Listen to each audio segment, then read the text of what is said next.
Living by the sea has a magnetic pull. There's a lifetime of difference between 10-degree water and 0-degree ice. My love of the sea and the love of the extreme started when I was very young. On Sundays, my father would take us out in the boat from Dingle Pier out to the harbour's mouth, and we would just jump over the side and swim to the shore. And that was our treat on a Sunday.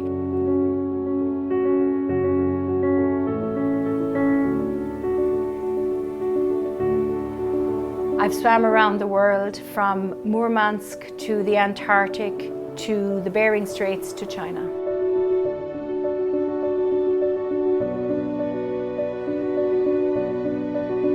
It's integral to visualize my swim before I get in the water. Your mind is what fuels your swim. It's the engine. Often when I'm on my limits, I just keep reminding myself that fear is just an emotion.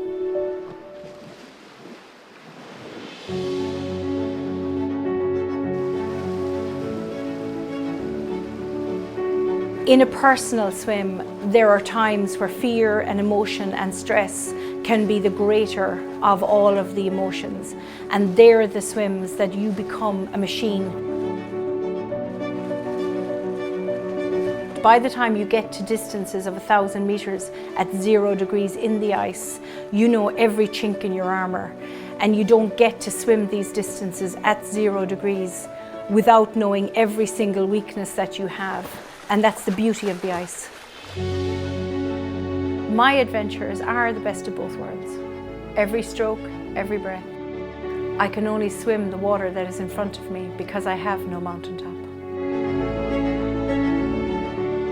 It's that moment where you realize that you're just one-on-one with nature. We all have a legacy. This is mine.